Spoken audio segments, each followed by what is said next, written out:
En ninguna parte de la Biblia se dice que la interpretación final de cada texto de la Escritura reposa en cada creyente y de manera individual. Eso no sale en ninguna parte. Más bien, San Pedro lo condena. Dice, ninguna profecía de la Escritura puede ser interpretada por cuenta propia. Lo dice, aunque no habla de la Escritura en general, habla de la profecía de la Escritura.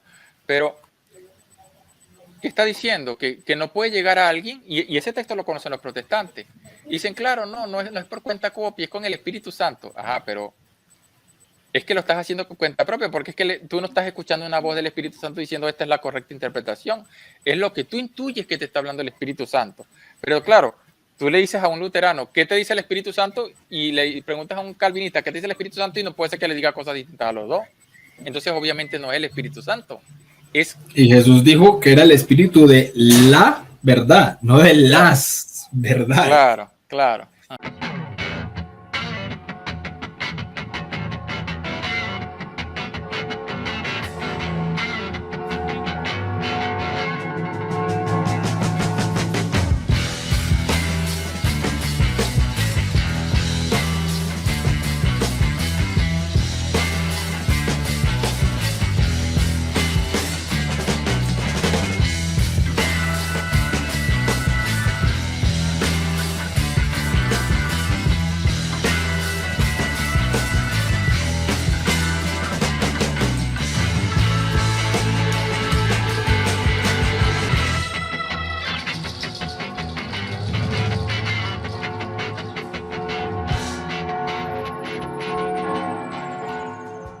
Y el tema central se resuelve por las notas de la iglesia.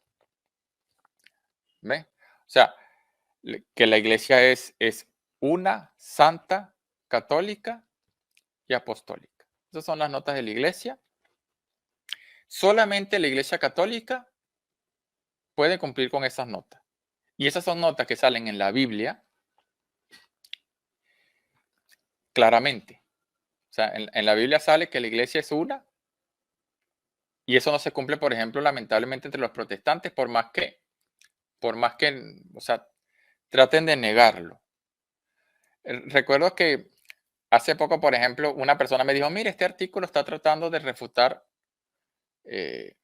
lo que tú dices de que la Iglesia Católica está unida y los protestantes no, porque la hipótesis protestante es que ellos están unidos en lo fundamental.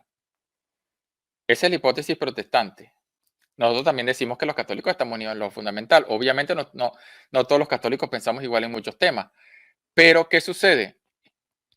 ¿Cuál es la diferencia? Que en cuanto a lo que es dogma y es doctrina fundamental, los católicos sí estamos unidos. Y si no estuviésemos unidos, no somos católicos. Así digamos que somos católicos, porque sí va a pasar que uno va a conseguir teólogos heréticos. Ahorita, en la crisis que vivimos en la iglesia, muchísimo. Pero existe la doctrina definida. El que quiera puede buscarla, puede ir al catecismo y ver qué enseña la Iglesia Católica oficialmente en un tema. En ese sentido, eso está claro. Pero si uno va a una comunidad protestante, no puede saber, porque una cosa le va a decir un luterano en su doctrina oficial, otra cosa le va a decir un calvinista en su doctrina oficial, otra cosa le va a decir un metodista en su doctrina oficial. Entonces, claro, ¿cómo puede ser el sistema protestante dividido hasta el extremo y que se continúa dividiendo la verdadera iglesia de Cristo? O sea, no tiene sentido porque dos doctrinas opuestas no pueden ser verdad las dos. O es cierta una, o es cierta la otra, o no es cierta ninguna, por lógica elemental. O sea, si esto es verdadero, esto que es contrario no puede ser verdadero y viceversa. Bueno, en el protestantismo casi que todas tienen doctrinas distintas. O sea, habrá algunas doctrinas que muchas tendrán en común, pero son muy pocas. El grito de las olas, por ejemplo. Y ni siquiera eso. Porque, o sea, me he conseguido montones de protestantes que no creen en la doctrina de la sola fe, cristianos evangélicos, que no creen en la doctrina porque han leído la Biblia y se han dado cuenta. Entonces, claro, solamente la Iglesia Católica se ha mantenido con una doctrina homogénea que se ha ido desarrollando cosa que también le he dicho a muchos hermanos protestantes. Fíjate, te puedo dar varias anécdotas, ¿no? Yo le decía a unos amigos testigos de Jehová que si uno revisa sus publicaciones de 50 años atrás, ellos mismos van a tener que reconocer que es basura.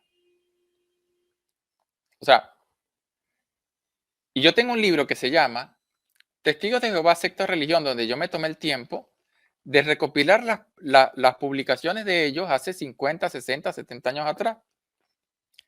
Decían a la gente, mira, ahorita no vale la pena casarse ni tener hijos, porque viene el fin del mundo y hay que dedicarse a estudiar el evangelio. Mira, no vale la pena carreras largas. No, no, no. Hay que buscar carreras cortas, métete a técnico, fontanero o carpintero, lo que sea, para que te quede tiempo. O sea, los instrumentalizaban para que buscaran una carrera corta y el resto del tiempo los utilizaban como vendedores ambulantes. La doctrina cambió totalmente. Celebraban la Navidad, ahora celebrar Navidad, no, nada. O sea, todo cambió. Si uno va, por ejemplo, a los mismos escritos de los adventistas, ocurre lo mismo. Uno agarra los escritos de la fundadora, Ellen White, pura barbaridades. Barbaridades de que, bueno, predijo el fin del mundo y ¿qué pasó? Cuando no llegó, inventaron, no, lo que pasa es que Cristo no es que iba a venir, sino que es que iba a pasar del lugar santo, lugar santísimo, y está en un juicio investigador. Recuerdo que yo tenía un amigo que a veces le daba la cola, él me daba la cola cuando salía del trabajo, y conversábamos, y yo le pregunto, pero hermano, ¿cómo es eso el juicio investigador? No, que ese juicio es porque Dios está averiguando los pecados de la gente. Pero eso empezó ¿cuándo? No, por allá, y me dio un año, 1900 y tanto, 1800 y tanto. Yo dije, pero ¿tú crees que Dios, que lo sabe todo, va a durar 100 años analizando los pecados de la gente en unos libros? Quedó así como atónito. Entonces, claro, fíjate qué interesante, ¿no? Que en cambio tú, con la Iglesia Católica, tú puedes ir a los escritos de Clemente Romano en el siglo I y le puedes sacar cosas que no pasan de moda, ¿verdad? Puedes ir a San Ireneo de León en el Tratado contra todas las herejías y puedes sacar cosas.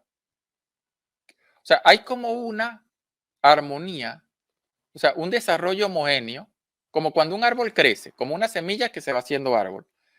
Pero en el caso protestante no es así. O sea, está evidentemente el germen de la división y es un germen lógico que surja. ¿Por qué? Porque si tú le dices a las personas que cada quien puede interpretar la Biblia por su cuenta, que eso en el fondo, aunque ellos lo nieguen, eso es lo que hacen, ¿no? Porque ellos lo llaman la libertad, la primacía del juicio individual. Bueno, pero en el fondo, ¿qué sucede cuando tú interpretas de una manera y otro interpreta de otra? ¿Quién tiene la razón? Cada quien va a decir, yo tengo la razón. Cuando no hay una pronunciación autorizada de la iglesia, o sea, cuando no existe la figura, por ejemplo, que existió de la Iglesia Católica siempre, del magisterio y del concilio. ¿Qué encontramos en la Biblia cuando hubo la primera gran división? En Hechos capítulo 15. La primera gran división, ¿qué hicieron? Se reunieron como iglesia, la iglesia dio una sentencia autorizada. Recuerda, ¿no? Que cuando el tema de que, bueno, los judíos querían obligar a los otros a circuncidarse, ¿no? Querían obligar a los cristianos a circuncidarse y también había el tema de los alimentos.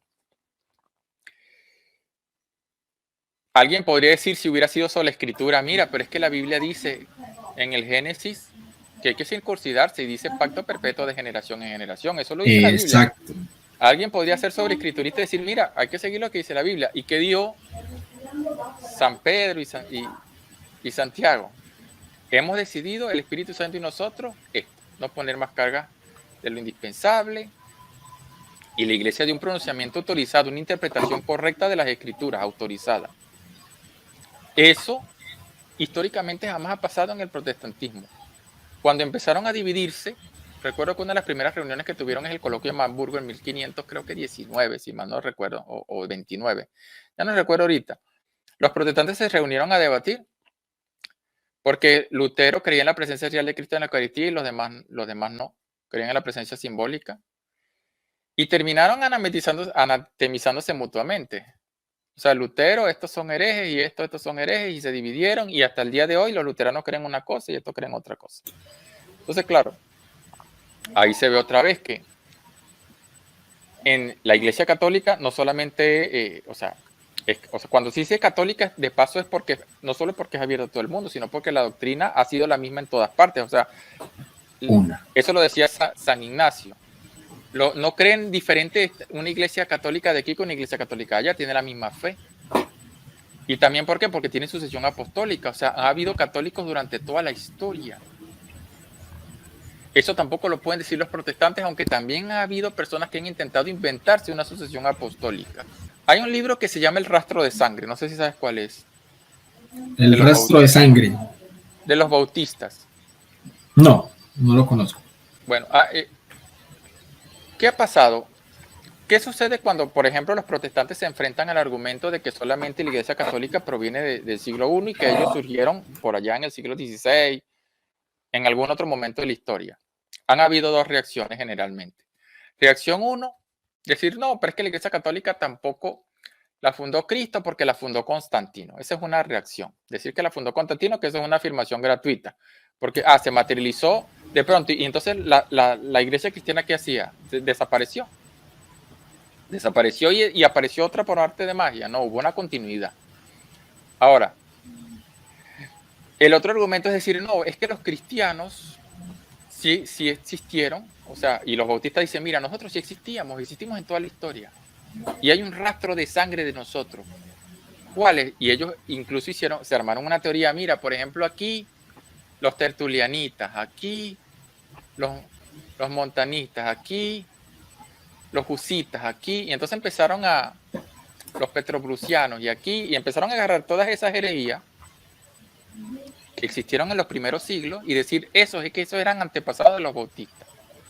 Wow, pero esos sí están más animados que los testigos de Jehová, que dicen que ellos arrancaron desde el justo Abel porque era el testigo. Algo así, pero entonces, ¿dónde está la incoherencia?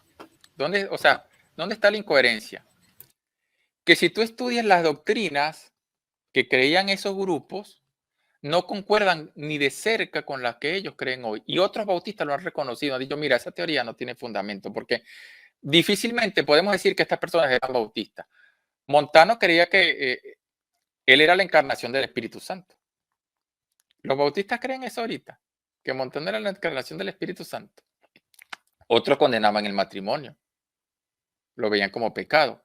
Y así, o sea, cada herejía se distinguía de otra a lo largo de la historia, pero ninguna concuerda con el protestantismo, ninguna. A lo mejor en alguna que otra cosa, pero en todas las demás no. Entonces no se puede decir que eran precursores porque no creían lo mismo. De hecho, la doctrina de Lutero, hasta donde yo he podido averiguar, es una absoluta novedad del siglo XVI. O sea, sí, a lo mejor habría habido personas que malinterpretaron un poco esos textos de la salvación por la sola fe. Pero no hubo antes, bueno, así como un movimiento formal, una doctrina que dijera, que creyera la doctrina de la salvación por la sola fe, no. Fue Lutero y fue por un trauma psicológico. Todo lo de Lutero fue por un trauma psicológico, que es triste. O sea, nadie quiere denostar a Lutero ni faltar el respeto, pero Lutero lamentablemente sí sufrió un trauma que condicionó toda su doctrina. San Agustín dice, en uno de tantas obras que tiene, a pesar de que San Agustín hablaba de la salvación por gracia como creemos todos los católicos, hay un texto donde San Agustín dice, hay personas poco inteligentes que han llegado a pensar que porque la Biblia dice que el justo se salva por la fe, no hacen falta las obras. No sé si has visto ese sermón de San Agustín. O sea, los padres de la iglesia pensaban que solo las personas poco inteligentes creían lo que iba a creer Lutero después. ¿Y por qué Lutero lo cree después? Porque Lutero tenía un error de teológico de raíz. Él pensaba que el hecho de sentir el pecado, de sentir la concupiscencia, ya era pecado. No diferenciaba el consentir del sentir del consentir. Claro.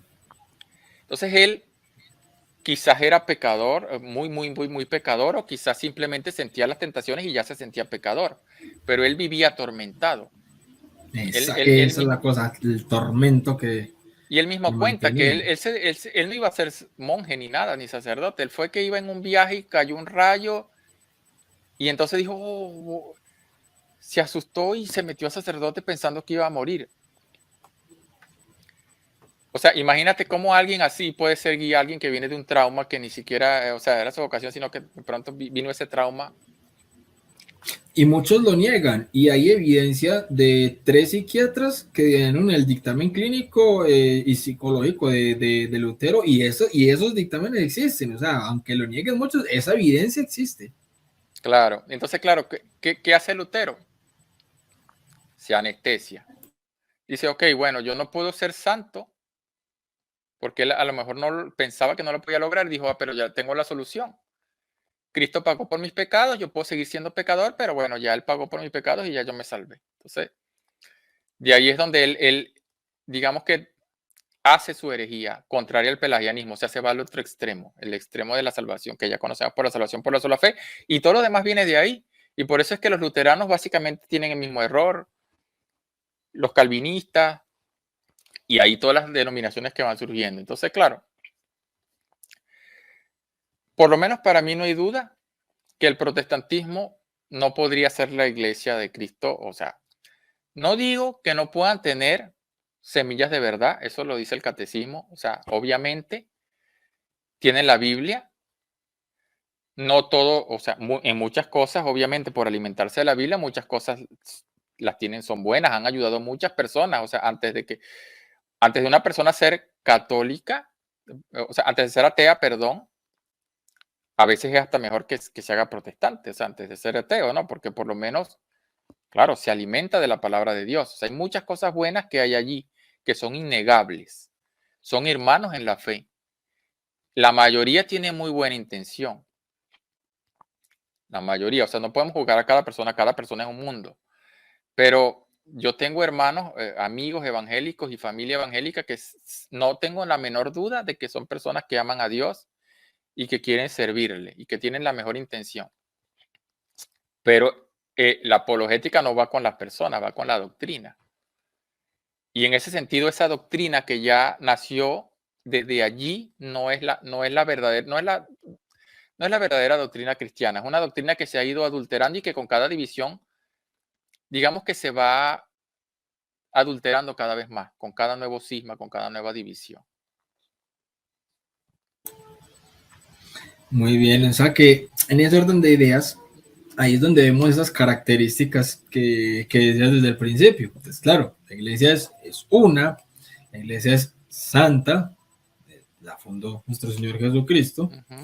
es católica porque es la que está Todo el mundo y tiene universalmente. una misma doctrina y es apostólica porque tenemos sucesión apostólica desde Cristo hasta ahora, cosa que no tienen tampoco los protestantes. Y por eso Exacto. también Es que rechazan la doctrina.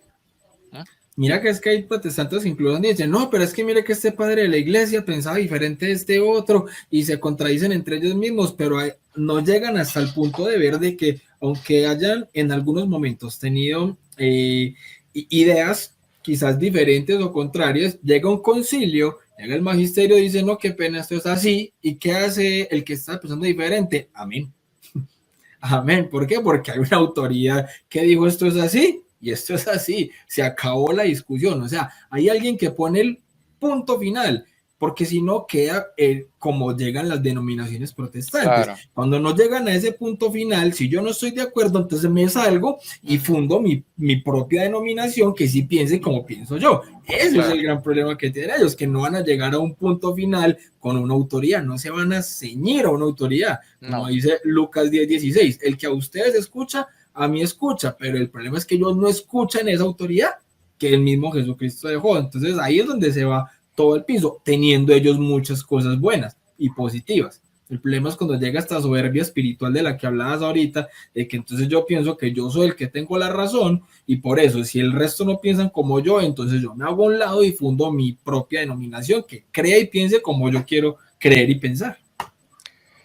y por eso es que también muchos apologistas católicos, sobre todo de habla inglesa, lo enfocan que el tema clave es dónde está la autoridad. O sea, esa es una pregunta también que es importante. O sea, ¿dónde está la autoridad de interpretar auténticamente la revelación en general? Y hay un gran artículo de Jimmy Atkins que desglosa ese principio precisamente de la sola escritura y parte de ese punto. Porque, ¿cuáles son las dos posiciones? Así como si pudiéramos decir dos posiciones antagónicas. Bueno, en este caso sería la autoridad está de interpretar auténticamente la iglesia versus el individuo. O sea, en el fondo todo se reduce a eso. Claro, aunque O ellos es, dirán que es la iglesia versus la Biblia. claro, ellos dirán que la autoridad es la Biblia, pero ahí es donde Jimmy Atkins diferenciaba entre el principio formal de teología y el principio material de teología. ¿Qué creemos los católicos? Que la revelación fue transmitida de dos maneras, por la escritura y la tradición. Ese es el principio material, ¿verdad? Los protestantes creen que solamente el principio material de teología para ellos es la escritura. Y hasta incluso en ese punto se podría decir que no estaríamos tan lejos. En ese punto solamente. ¿Por qué? Porque hay teólogos católicos que piensan que en la escritura podría estar toda la revelación. O sea, me recuerdo, por ejemplo, que Monseñor Ocariz, el que era prelado del Opus Dei, el que estaba a cargo del Opus Dei, él tiene un libro que creo que se llama Teología Fundamental, donde él dice que eso sería un tema de investigación. O sea, un católico podría creer en la suficiencia material de las escrituras, que en las escrituras está toda la revelación de manera explícita e implícita. Eso es algo que no está resuelto, ¿verdad? Un católico podría creer, por ejemplo, que el dogma de la Asunción de la Virgen existe en la Biblia. Podría creer que está en Apocalipsis 12, porque sale prefigurado. Y alguien podría decir, no, pero no necesariamente. No necesariamente, porque hay otra interpretación y esa mujer que sale ahí a lo mejor es Jerusalén, o a lo mejor es otra cosa, podrían decir, ¿verdad? O es la iglesia. Bueno, alguien podría decir lo contrario, está bien. Pero el punto es que es algo discutible. Si todo está, o sea, la suficiencia material de las escrituras sería algo que un católico podría plantearse. Ahora, ¿qué dice el concilio? Por ejemplo, el concilio, bueno, y lo dice la Constitución Dogmática de Iberbon, y lo dice también el Catecismo, que la iglesia no sale de la escritura, no sacas exclusivamente de la escritura la certeza de todo lo revelado. ¿Qué significa? En mi opinión,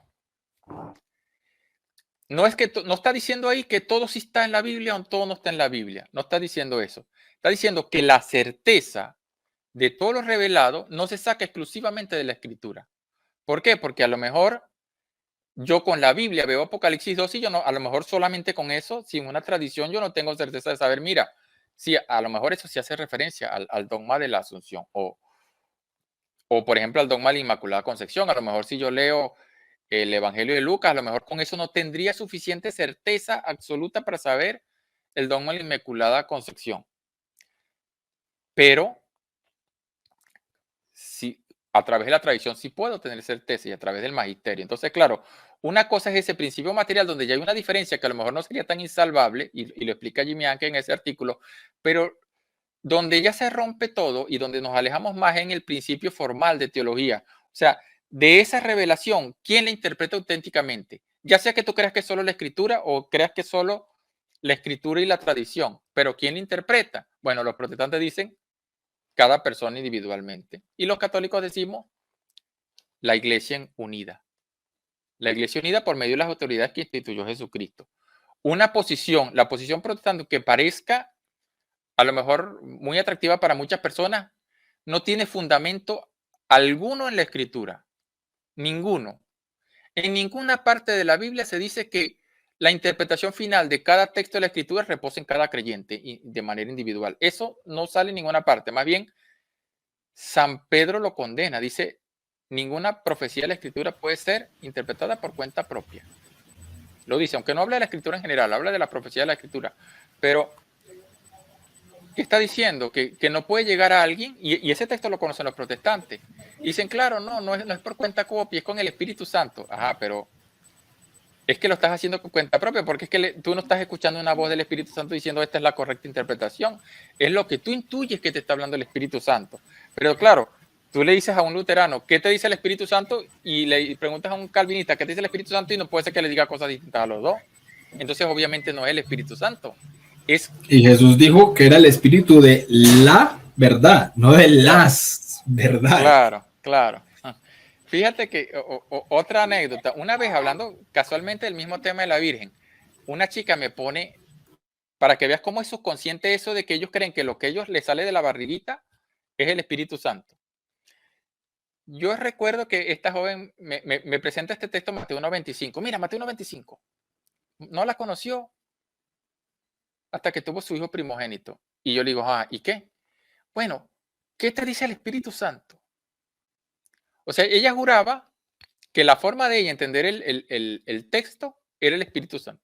O sea, ella confundía su propia opinión con el Espíritu Santo. Eso es una forma de idolatría. O sea, es una inconsciente, no digo que sea culpable, pero es una forma de idolatría. Considerar su propia interpretación equivalente a lo que dice la Biblia. Y eso es un punto ciego que está ahí, que siempre tienen los protestantes, que es creer que lo que dice la Biblia y lo que ellos entienden de la Biblia es lo mismo. No es lo mismo. No es lo mismo. Nunca va a ser lo mismo.